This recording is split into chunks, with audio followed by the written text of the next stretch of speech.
अस्सलाम वालेकुम, मैं हूं इजाज शरीफ और आप देख रहे हैं क्यू न्यूज।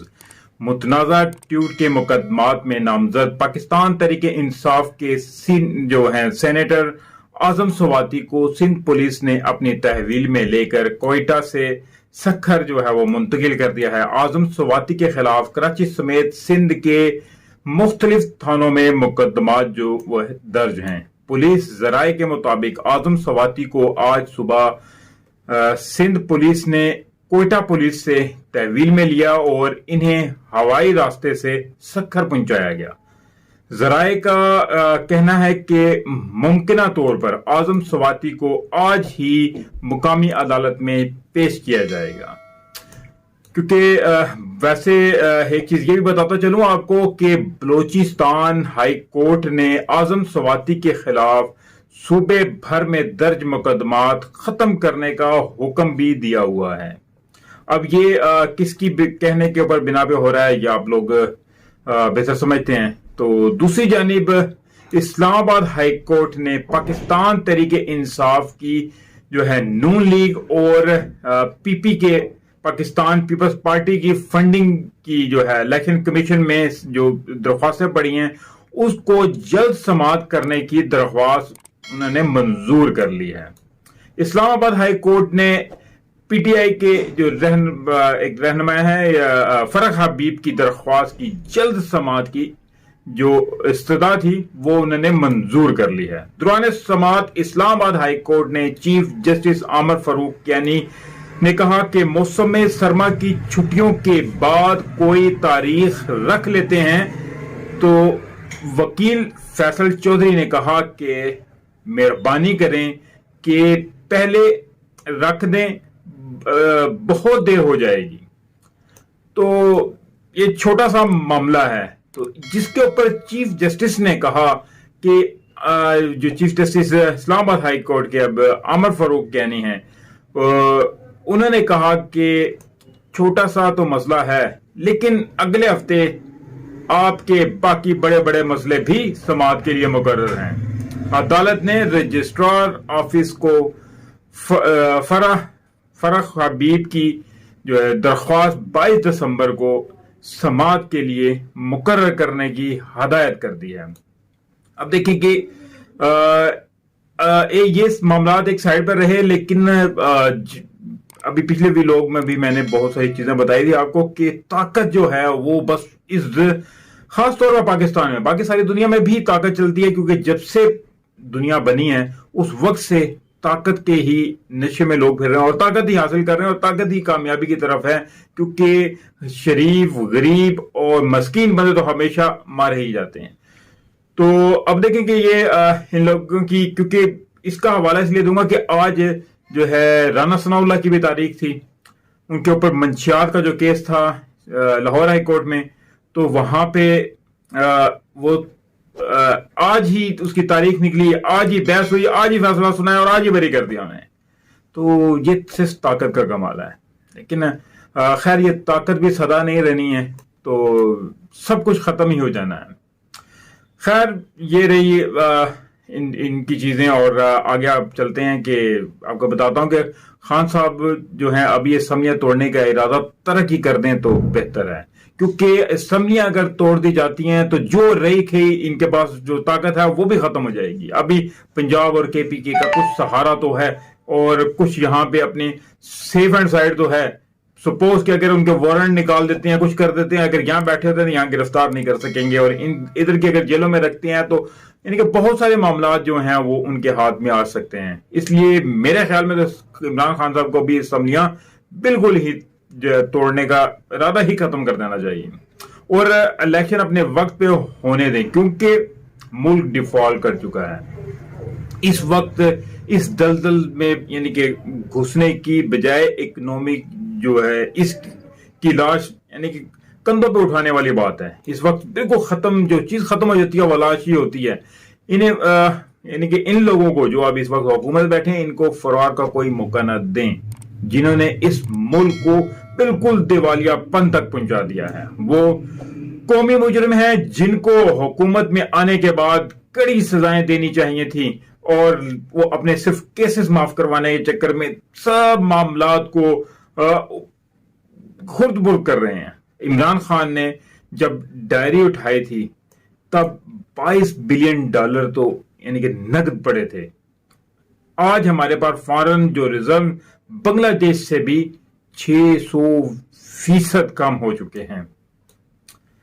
اپنی سیاسی مہم جاری رکھیں گے اور یعنی کہ ان حکومت کا یہ بیانیہ ہے کہ اپنی ہم سیاسی جو ہے وہ مہم جاری رکھیں گے.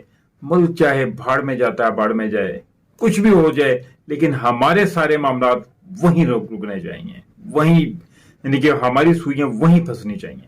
ملک کی تاریخ کی یہ بدترین جو ہے معاشی صورتحال, حکومت کے پاس اس وقت تیل خریدنے تک کے پیسے ختم ہو چکے ہیں. فوری طور پر $1.2 ارب چاہیے تاکہ اگلے 3 ماہ کا تیل خریدا جا سکے. حکومت کے پاس عالمی اداروں کو دیگر ادائیگیوں کے لیے پیسے جو ہیں وہ بالکل ختم ہو چکے ہیں. شدید ترین بحران, لیکن یہ سب چھپایا جا رہا ہے کیونکہ $2 ارب کا پاکستان میں ہمارے جو میڈیا کے لیے وہ فنڈ منظور ہوا ہے اس جلدی سے, اور پچھلے دنوں ہی اس کی منظوری ہوئی ہے. وہ سب اس کا کمال ہے. دوسری طرف پچھلے 30 سالوں میں اتنا سونا نہیں خریدا گیا جتنا پچھلے 3 ماہ میں خریدا گیا ہے, جس کا نتیجہ یہ ہوا ہے کہ سونے کی قیمت پاکستان میں اس وقت دنیا کی بلند ترین ہے, جو پاکستانی 1,68,000 فی تولہ بنتی ہے. سونے کے ذخائر کا تعلق کسی بھی ملک کے معاشی مضبوطی سے ہوتا ہے. اس سلسلے میں اس حکومت کا کردار انتہائی مجرمانہ ہے.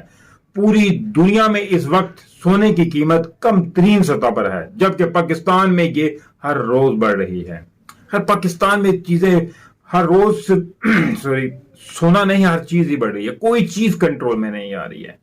جہاں تک کہ آپ دودھ دیکھ لیں, سبزی دیکھ لیں, دودھ جو آپ لوگ جانتے نہیں ہوں گے کیونکہ جو بچوں کا دودھ ہوتا ہے خشک پاؤڈر والا وہ اس قدر مہنگا ہو چکا ہے کہ چھوٹے چھوٹے جو ڈبے تھے, ابھی جو 400-500 کا ڈبہ تھا وہ بھی 1000, 1200, 1500 تک چلا گیا. اور جو اچھے لیول کے جو پہلے ڈبے چلا کرتے تھے جو 1700, 1800 کا ہوا کرتا تھا, وہ بھی تقریباً 2400, 2500, 2800 پہ چلا گیا. تو اور جب بھی کوئی چیز لینے جاؤ تو اس کا ریٹ نیا ہی ملتا ہے, 10, 15, 20 روپے فالتو ہی ملتا ہے, کم نہیں ہو رہا. اس ملک میں قیمتیں کنٹرول ہونے کا نام ہی نہیں رہی, کیونکہ جو ہے سیاسی صرف اپنی جو ہے پکڑ دکڑ میں اور اپنی سیٹیں بچانے کی خاطر بس اسی چکروں میں لگے ہوئے ہیں. اور تجارت کرنے والے تاجر ہیں وہ مہنگائی کا فقدان جو ہے وہ بہت زیادہ بڑھاتے جا رہے ہیں. اس وقت ملک کو ایک بہت زیادہ مشکل صورتحال کا سامنا ہے, اور یہ سب ان نااہلوں کی ہوس کا نتیجہ ہے. کوئی بھی ملک اس حکومت سے کسی بھی قسم کے معاملات طے کرنے کو تیار نہیں ہے. وزیر خارجہ بلاول زرداری پوری دنیا کے ممالک پھر چکے ہیں, لیکن کہیں سے مثبت جواب نہیں ملا. اس معاملے میں پہلے آپ کو بتا چکا, اگر وہ پوری دنیا کے پاس جا رہے ہیں, میں نے ایک اکاؤنٹ کا ان کا بتایا تھا کہ یہ لوگ اگر جتنے بھی حکومت والے ہیں سب اپنی آدھی جائیدادیں ہمارے اس ملک کے خزانوں میں ڈال دیں تو انشاءاللہ ہمارا ملک بہت زیادہ جلدی ترقی کر جائے گا. تو ان کو اگر یہ کسی کے پاس مانگنے جاتے ہیں تو مانگنے تو وہ لوگ جاتے ہیں جن کے پاس خود سے کچھ نہیں ہوتا. جب خود سے ان کے محلات ہیں تو یہ ملک کے لیے قرضہ مانگنے کے لیے جا رہے ہیں, تو کون دے گا ان کو؟ اب دیکھیں کہ اس وجہ سے یہ یعنی کہ جو حکومت کی کریڈیبلٹی ہے, اور اس وقت نئے الیکشن یعنی کہ کروا کر ملک کو ایک مضبوط اگر سیاسی قیادت اور مستحکم حکومت کی ضرورت ہے, اگر یہ کر دیتی ہے تو ملک ہمارا بچ سکتا ہے. کیونکہ رواں مالی سال ریاست پاکستان نے $16 ارب واپس کرنا ہے IMF کو. $3 ارب ہمارے ملک میں پڑے ہیں, جن میں سے 3 ارب سعودیہ کے ہیں, 7 ارب جو ہیں وہ ڈالر پڑے ہیں. تو 3 ارب جو ہیں وہ سعودیہ کے ہیں اور 2 ارب چین کے ہیں, اور اسی طرح کچھ عرب امارات کے ہیں. تو IMF کو قرضہ واپس کرنے کے لیے IMF سے دوبارہ قرض لیا جائے گا, اور शादियाने अलग से बजाए जाएंगे। कि आप लोगों का क्या ख्याल है कि क्या आइंदा कोई आलमी इदारा हमें किसी आफत में हमें इमदाद देगा? कभी ये लोग सिला मुतासरीन के लिए पैसे गबन कर लेते हैं, कभी मिशेल ओबामा की जो है दी हुई इमदादी रकम में जो इनकी सर्जरियां हैं उनमें खर्च कर दिए जाते हैं, कभी उर्दुगान की अहलिया की कीमती हार जो है वो डगार मार जाते हैं, उसको खा जाते हैं और पुश किसी को बताते भी नहीं हैं। तो और कभी सैलाब से बेघर होने के जो मस्कीन हैं, इतने मस्कीन लोग होते हैं जिनका माल हराम से भी बढ़कर होता है, ये वो लोग खा जाते हैं, ये वो नहीं छोड़ते। क्योंकि अभी खैमों का आप लोगों ने देखा होगा कि एक स्कैंडल चल रहा है मौलाना फजलुर रहमान पे, तो वो काफी सारे खैमे जो हैं वो फरोख्त हुए हैं। तो फिर ये लोग किस मुंह से किसी मुल्क के पास मांगने के लिए चले जाते हैं? चलें ठीक है, अगर ये मांगने के लिए जाते हैं, अगर इनके पास कुछ ना होता तो फिर ये मांगने के लिए जाते कि जी ठीक है जी, इनके पास एक घर के सिवा या एक गाड़ी के सिवा कुछ, यानी कि इसके अलावा कुछ नहीं है, तो फिर ये जा रहे हैं। इनके महलात हैं, इतने रकबे हैं, इतनी जगहें हैं, इतने दूसरे मुल्क में जायदादें हैं, तो वो मुल्क वाले पागल हैं, इनको पैसे देंगे। तो खैर अल्लाह ताला ही हमारे इस मुल्क को चलाए रखा है, तो इंशाल्लाह आगे भी चलाएंगे, डरने वाली बात नहीं है, ये बातें तो चलती ही रहेंगी। तो इंशाल्लाह अल्लाह ताला हम लोगों पे और इस मुल्क पे रहम करेंगे। इसके साथ ही मुझे इजाजत दीजिए, मिलते हैं अगले वीडियो में, तब तक के लिए अपना ख्याल रखिएगा। काइंडली जिस दोस्त ने अभी तक मेरे चैनल को सब्सक्राइब नहीं किया तो सब्सक्राइब जरूर कर ले, बेल आइकन के बटन को भी जरूर दबा दे ताकि मेरी हर नई आने वाली वीडियो का नोटिफिकेशन आपको मिल सके।